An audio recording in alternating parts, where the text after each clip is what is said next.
ఇండియాకి పాకిస్తాన్కి మధ్య గొడవ జరిగిన ప్రతిసారి పాకిస్తాన్ మేము న్యూక్లియర్ బాంబులు వేస్తామంటూ బెదిరిస్తుంది, బ్లాక్మెయిల్ చేస్తుంది. అయితే అసలు పాకిస్తాన్ దగ్గర ఎన్ని న్యూక్లియర్ వెపన్స్ ఉన్నాయి? పాకిస్తాన్తో కంపేర్ చేస్తే మన దగ్గర ఎన్ని ఎక్కువ ఉన్నాయి? అసలు ప్రపంచంలో ఎవరి దగ్గర ఎక్కువ న్యూక్లియర్ ఆయుధాలు ఉన్నాయి? ఇప్పుడు తెలుసుకుందాం. First of all, nuclear weapons అనేవి మన భూమిపై తయారు చేయబడ్డ మోస్ట్ డేంజరస్ వెపన్స్. వీటిని యూజ్ చేస్తే దేశాలే నాశనం అవుతాయి. ప్రెజెంట్ అందరికంటే ఎక్కువగా న్యూక్లియర్ వెపన్స్ రష్యా దగ్గర ఉన్నాయి. 5450 న్యూక్లియర్ వెపన్స్తో రష్యా టాప్లో ఉంది.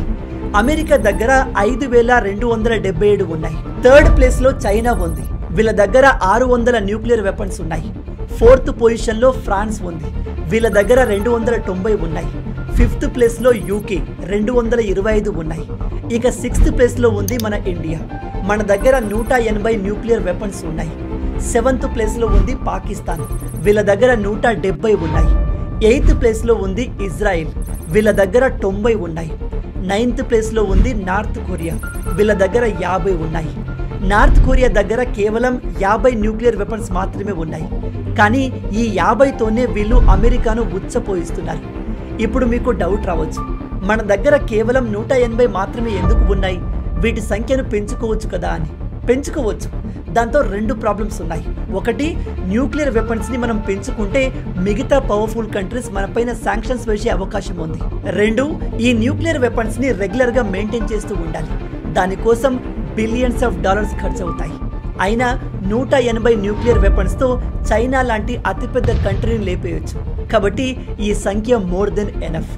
పాకిస్తాన్ దగ్గర పేరుకు 170 ఉన్నాయి, కానీ వాటిని మెయింటైన్ చేసే డబ్బు కూడా వీళ్ళ దగ్గర లేదు. అందుకే అమెరికా వీళ్లకు హెల్ప్ చేస్తూ ఉంటుంది. కొంతమంది నిపుణుల ప్రకారం న్యూక్లియర్ వెపన్స్ మాత్రమే పాకిస్తాన్లో ఉన్నాయి, కానీ వాటి అసలైన యజమాని అమెరికా మాత్రమే. అమెరికా పాకిస్తాన్ని తమ అవసరానికి యూజ్ చేసుకుంటుంది.